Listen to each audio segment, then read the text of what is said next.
Hello and welcome to this special edition of Talk to Al-Jazeera, coming to you from the headquarters of the Qatar Foundation in Doha. I am Abdulrahim Fuqara. I'll be talking to the U.S. Secretary of State, Hillary Clinton. She'll also be taking questions from the students on various issues, including Iran and the Middle East peace process.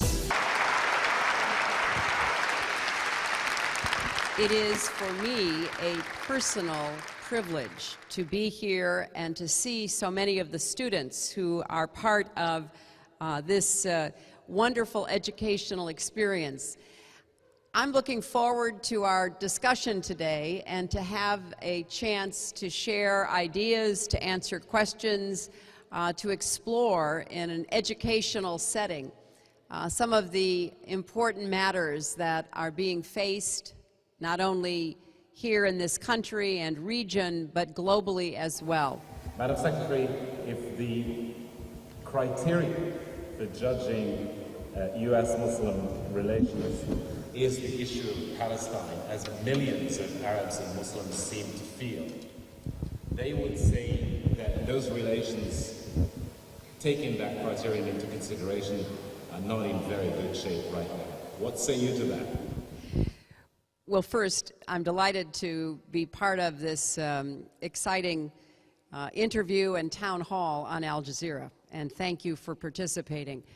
The first thing I would say is that obviously our relations with people around the world is much broader than any one issue, even an issue as important as the future of the Palestinian people and the conflict between the Palestinians and Israel. I think it is a mistake to only look at the United States and our role in working with other countries through any single prism. But I accept the fact that this is a critical issue. It's a critical issue to us.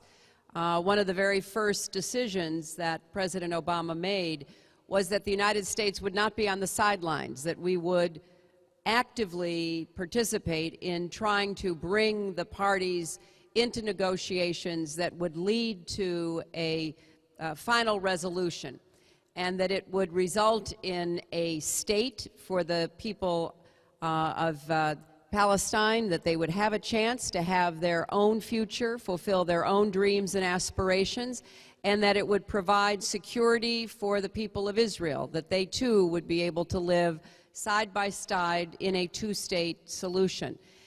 We have worked over this past year with both parties as well as other interested countries to try to bring that about, and I'm hopeful that this year we'll see the commencement of serious negotiations that will cover every issue that is outstanding. Obviously, those are the ones that have to be decided between the parties. No one can dictate to either the Israelis or the Palestinians what the outcome should be. They must make those decisions themselves. But the United States is very focused on being a facilitator and a help in every way possible to achieve that outcome. And we are working hard on it. We're working hard on it every day, and we hope that we'll see the kind of breakthrough this year that everyone is anticipating. Madam Secretary, a lot of people look at the issue of settlement, Israeli settlement in the West Bank, and they wonder if the United States gives priority to the concerns of a few thousand settlers over its interest and its relations with over 1 billion Muslims. How do you counter that?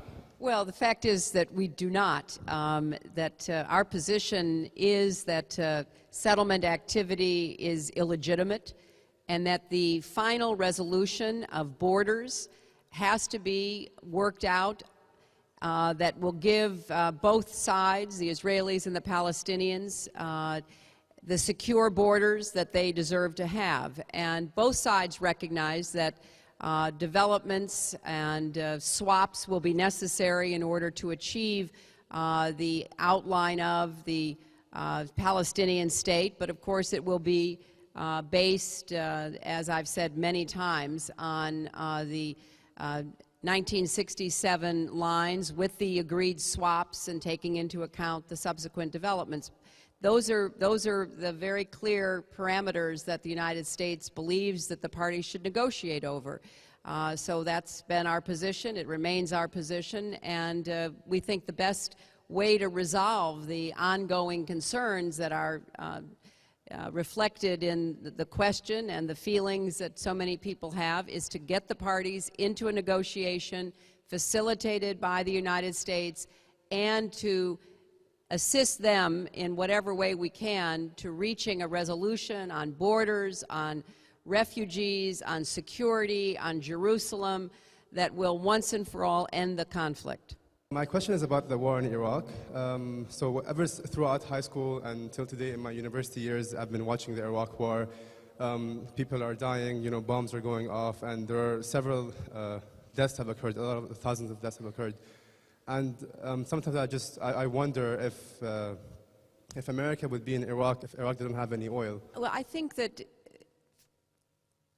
what is happening in Iraq is very important on a number of fronts, and we are going to be leaving Iraq, and when we leave Iraq, as has been agreed to with our military, and we're on schedule to do that, we will hopefully have a relationship with Iraq as we would have with any other country. We hope to have a strong civilian partnership. And I think that the short answer to your question is we will be in Iraq as we would be in any country, whether or not they have natural resources. And the Iraqis themselves are making the decisions about the future of their oil industry. You may have followed the recent bidding that has been done, giving contracts to countries from all over the world, companies from China to Europe to the United States to the Middle East. That's the way it should be. The people of Iraq, through their democratically elected government, something they did not have in the past, should be making those decisions for themselves.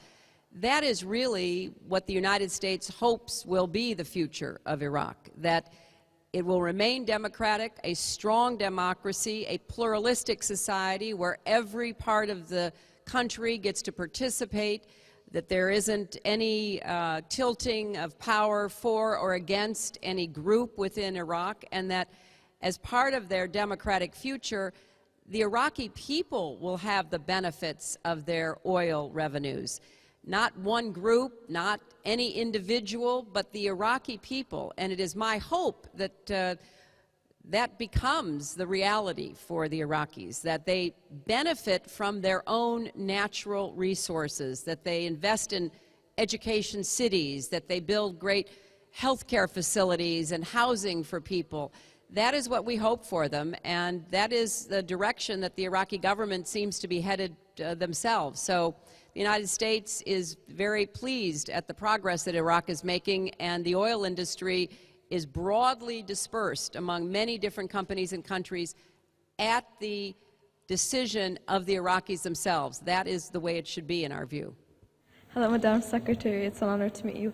But I was wondering, in regards to your plan here in Doha, the campaign is pretty much emphasizing to cut off support for Iran and their nuclear program, since you have evidence that they're indeed building nuclear weapons. Well, how do you plan to implement that, especially in the Middle East, taking into account that, for example, in Qatar, a vast majority of the population is originally Iranian, and you have much of the GCC countries made up of Iranian descent, so how do you tackle that issue?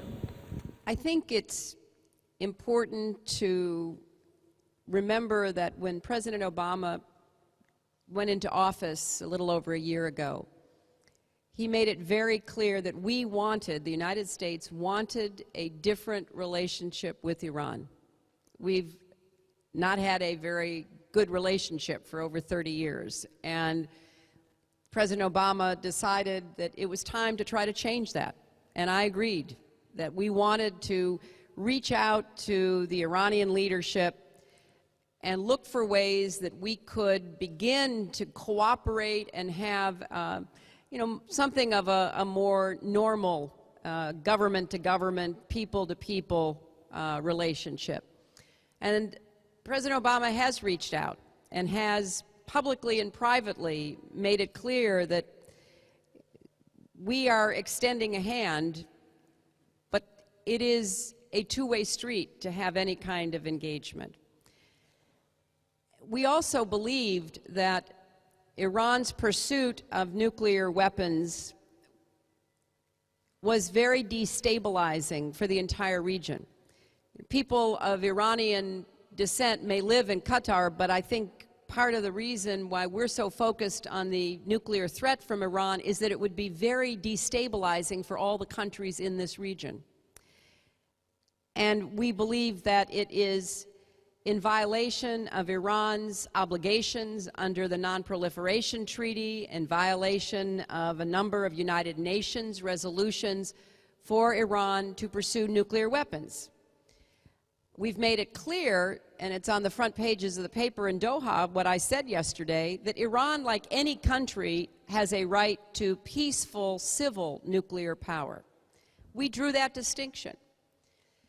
Unfortunately, there has not been the kind of response that we had hoped for from the Iranian leadership.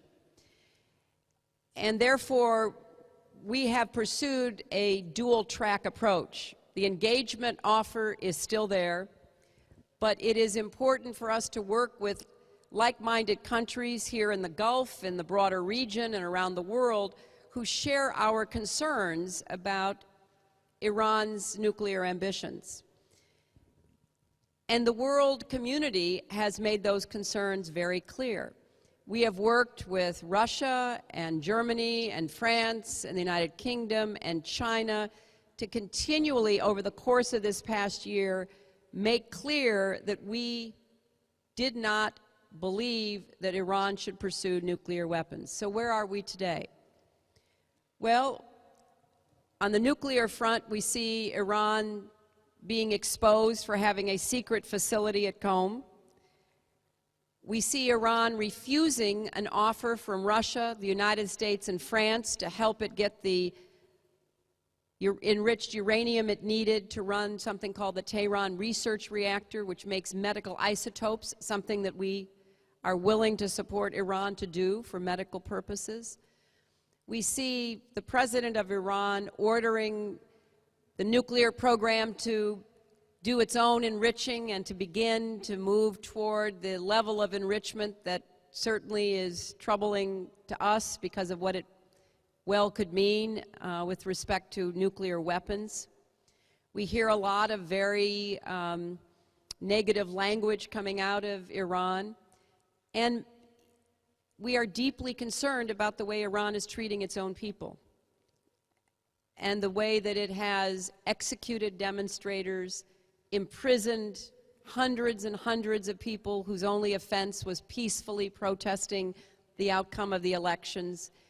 You know, sitting here in this extraordinary campus where you're encouraged to think and speak freely, it's hard to imagine what it must be like now for a young person in Iran who wishes to have the same opportunities.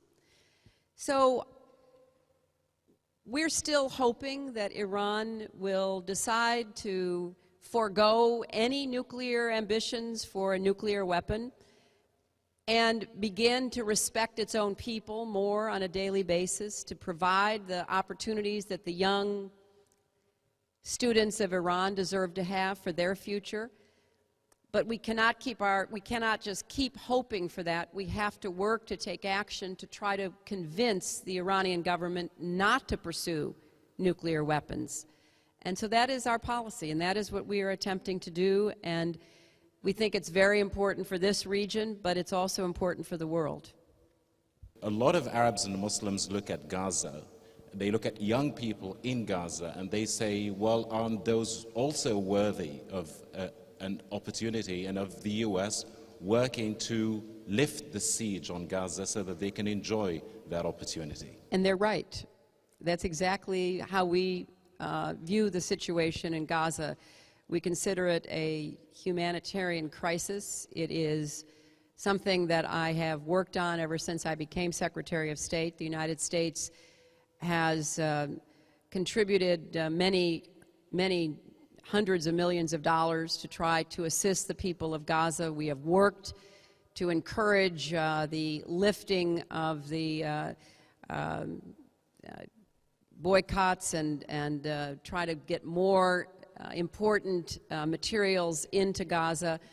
And I deeply, deeply feel the terrible situation that all the people of Gaza are experiencing.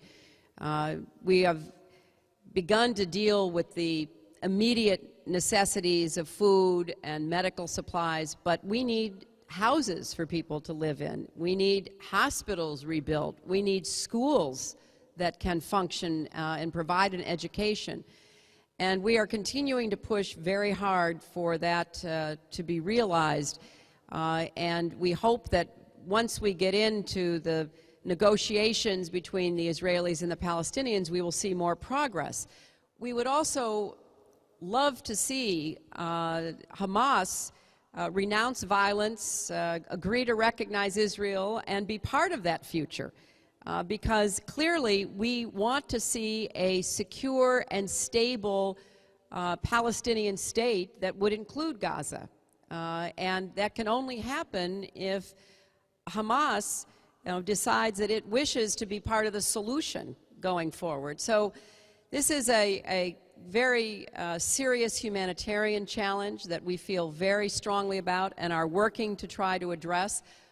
That is part of the larger political challenge that we think can only be resolved through finally ending the conflict and creating a state for the Palestinian people to live in peace and security and pursue the kind of everyday activities like educating their children that should be the birthright of everyone.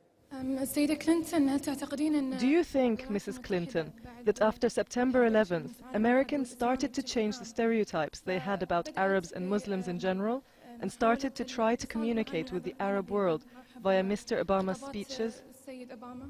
Well, I hope so. That is certainly our goal, and it is President Obama's vision and hope that we would overcome stereotypes and misinformation, misconceptions, because clearly the broad diversity of the Islamic world is something that Americans are learning more about and recognizing to a greater degree. But I think we have work to do, and so what we are trying to achieve is a broad program of outreach. And I have two young people here with me today, and I will ask them to stand up so that you can see them.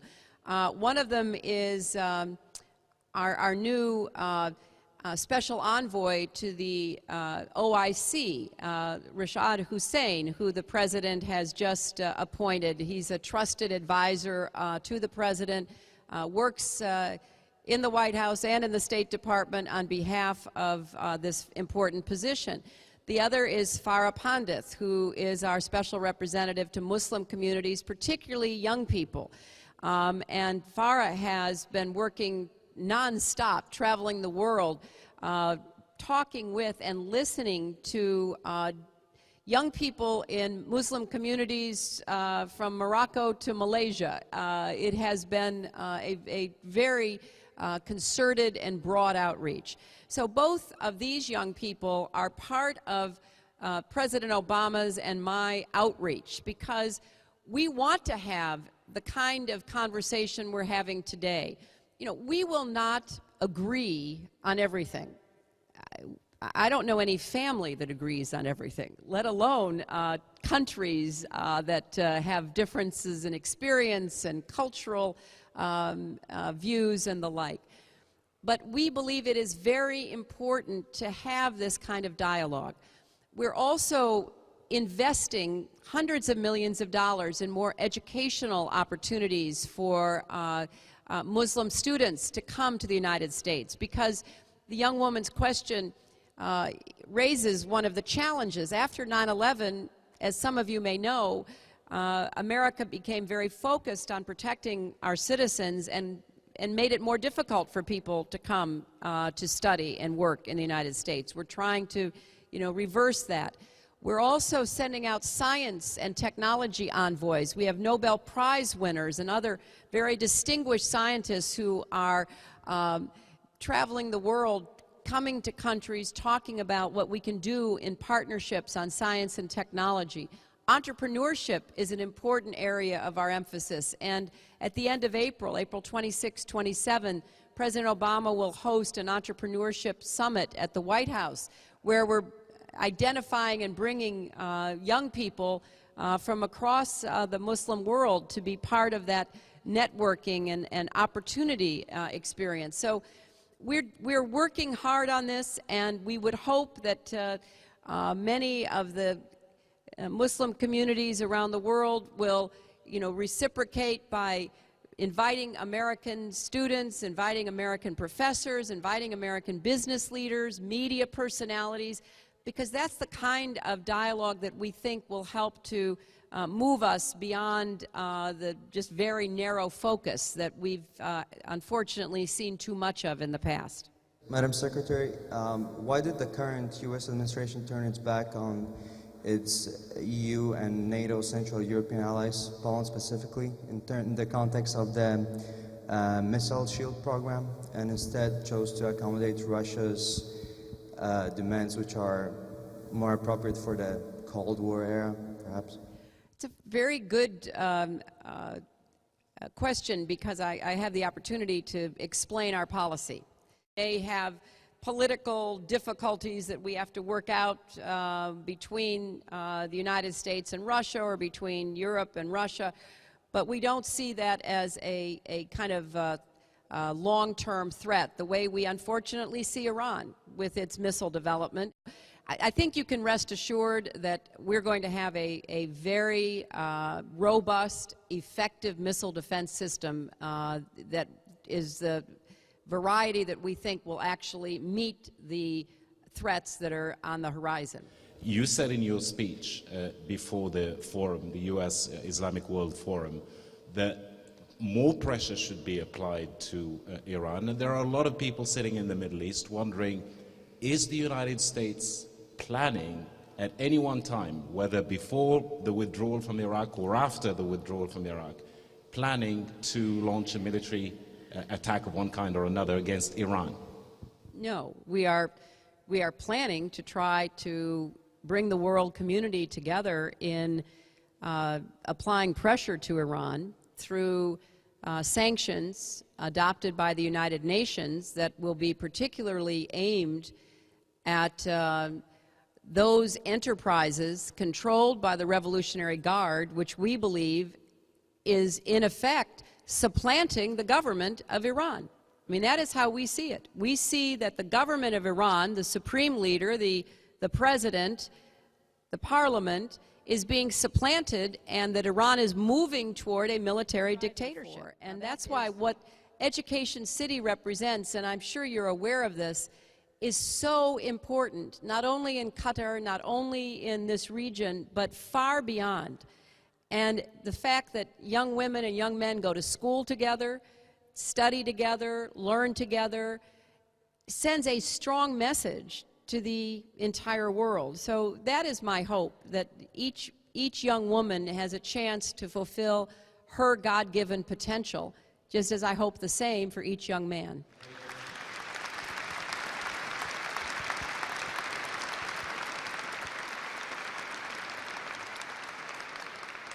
Madam Secretary, just want to say thank you. I hope we'll have another opportunity for doing something like this down the road.